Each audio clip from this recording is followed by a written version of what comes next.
Le premier le festival, et on va dire que Compiègne, pendant une semaine, va vivre à l'heure du cheval. À l'heure du cheval et à l'heure internationale surtout. Et on va faire le tour un petit peu des peuples cavaliers, des cultures équestres, voilà quoi, à travers des films, à travers des récits de voyage, à travers des aventuriers qui vont venir nous parler de leur vie aux quatre coins de la planète. Et voilà, tout ça à travers un festival qui est une première édition et une création à Compiègne. Vous êtes un cavalier, un passionné d'images, et le tout mixé, si l'on peut dire, fait qu'aujourd'hui, vous êtes à l'initiative de ce festival. Alors, expliquez-nous très en détail, il va démarrer le lundi 11. Qu'est-ce qu'on va voir dans pas mal d'endroits de Compiègne? On va s'intéresser à des livres, on va voir des documentaires. Ce festival-là, il réunit un grand nombre d'auteurs. Dites-nous très en détail la façon dont les choses vont se dérouler. Alors, ça va se dérouler sur effectivement du lundi au dimanche. Donc, ça commence le lundi avec la présentation des différentes expositions du festival. Il y a une exposition qui est déjà ouverte d'ailleurs, qui est une grande expo autour de Mario Loracci et de tout le matériel qu'il utilise pour réaliser les différents effets Et la numéro présentation, voilà, un numéro dans les films. C'est-à-dire qu'en fait, il est avant tout passionné de matériel et pour chaque film, il reconstitue exactement, précisément le matériel de l'époque. Donc dans l'expo, on a la selle de Napoléon, le char de Bénur, enfin voilà, des éléments très précis et tout ça présenté sous la forme d'un grand plateau de cinéma. Donc c'est un voyage à travers sa création et un voyage à travers tous les films sur lesquels il a travaillé. Donc ça, c'est la première grande expo. Après, on a d'autres expos. On en a une place de l'Hôtel de Ville d'un photographe qui s'appelle Jean-Pierre Gilson, qui lui est plutôt un paysagiste et qui a travaillé sur le thème des traces de chevaux dans le paysage. Donc c'est une expo un peu monumentale, des tirages géants qui sont en extérieur. Et aujourd'hui, en ce moment, personne ne peut passer à Compiègne sans savoir qu'il se passe quelque chose, quoi. En exposition, on a également une expo au Palais Impérial de Compiègne avec Tim Flack, qui est photographe anglais de vocation plus qu'internationale. Il est connu dans le monde entier, il a exposé dans les plus grandes galeries. Et là, il nous amène une série qui s'appelle Écus, qui est un travail très graphique sur le cheval, beaucoup de photos faites en studio avec des chevaux, enfin, c'est assez intéressant. Sur le site du Haras de Compiègne, on va avoir une expo d'une photographe hongroise qui s'appelle Susanna Wagenhofer et qui, elle, milite de manière fervente pour défendre les races hongroises et les faire connaître à travers toute l'Europe. Et puis, dans le cadre du Salon du Livre au Salle Saint-Nicolas, on a Thierry Segar qui nous expose son travail sur les chevaux du Sud, en fait, Espagne, Lusitanie, Andalousie, etc. Un salon du livre qui va durer 3 jours. Alors le Salon du Livre, lui, va un petit peu clôturer le festival. Il dure de vendredi, samedi et dimanche, donc à la fin de la semaine. Et là, on va réunir à peu près 70 auteurs, donc des gens connus comme un peu moins connus. Il y aura des gens comme Jean-Louis Gouraud, Sylvain Tesson, Jacqueline Ripard, qui sont des grands aventuriers.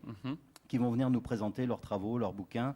Il y aura des forums, des conférences, des dédicaces. Enfin, l'idée de ce festival, c'est vraiment de créer des rencontres entre les auteurs et le public, quoi, hein. Et à travers les films aussi qui vont être projetés toute la semaine dans les différents lieux. Il y a à peu près 80 films documentaires qui vont être projetés. Et l'idée, c'est à la fin de chaque film, de sortir les personnages du film et de les faire rencontrer directement le public, quoi. Donc il y aura beaucoup de réalisateurs et aussi beaucoup de personnages principaux des films qui seront présents. Alors, on a vu une bande-annonce très alléchante. Ceux qui veulent se renseigner davantage, il y a un site internet. Alors il y a un site internet, c'est leschevauxdumonde.com, hein, tout simplement. Alors je vais montrer le petit voilà. document, le petit fascicule qui est ici et qui va finalement relater un petit peu tout ce qui va se passer durant cette semaine importante, hein. Il y a le programme complet sur le site internet, effectivement, tous les rendez-vous importants. Alors on démarre aussi avec une soirée qui va falloir ne pas manquer avec Bartabas au Théâtre Impérial de Compiègne qui vient nous présenter son dernier film Galop arrière. On aura aussi une soirée au théâtre avec l'équipe du film Rendez-vous en terre inconnue qui ont emmené Bruno Solo en Mongolie et ils vont venir nous raconter leurs péripéties, leurs souvenirs de voyage. Enfin, voilà, c'est vraiment des rendez-vous importants et on va vivre avec eux un petit peu de leurs aventures et de leurs découvertes. Je lis dans vos yeux, vous en parlez comme un grand passionné. On a hâte de découvrir tout ça. Je suppose que ça a dû prendre quand même quelques mois de préparation, non? Oui, on peut dire quelques années même. Mais en fait, moi à la base, je suis réalisateur de documentaires, en particulier d'ailleurs pas mal pour la chaîne Equidia depuis quelques années. Et j'ai eu l'occasion de me balader avec mes films dans pas mal de festivals. Et je me suis rendu compte que sur ces thèmes-là, culture équestre, peuple cavalier, etc., il n'existait aucun rendez-vous en Europe. Donc on s'est mis comme challenge de le créer et, voilà. Et en espérant que ça va devenir un rendez-vous incontournable. Qu'est-ce que vous avez envie de dire à tous ceux qui sont intéressés par les chevaux? Qu'est-ce qui fait qu'il ne faut pas manquer ce rendez-vous? Tout ce qu'on va y découvrir, c'est-à-dire à la fois les films qui sont déjà eux-mêmes passionnants, parce qu'ils vont nous raconter des histoires qui viennent des quatre coins du monde, hein. On a fait le calcul il n'y a pas longtemps. Les films qui sont présentés dans le festival sur les 5 jours représentent à peu près 35 pays. Donc voilà, donc à la fois avec des réalisateurs français qui sont allés tourner dans différents pays et des réalisateurs étrangers qui viennent nous présenter leurs films aussi à Compiègne.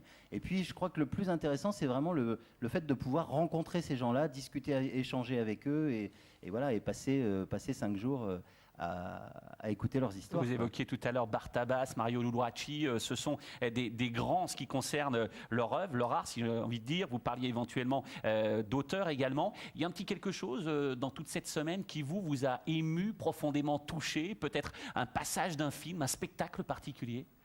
Alors, il y a un film en particulier, oui, d'ailleurs, que j'ai décidé de programmer lors de la soirée de clôture, qui est un film qui s'appelle Tengri, le bleu du ciel, qui est sorti il y a 2 ans, je crois, en France, qui a été assez confidentiel au niveau de la sortie en salle.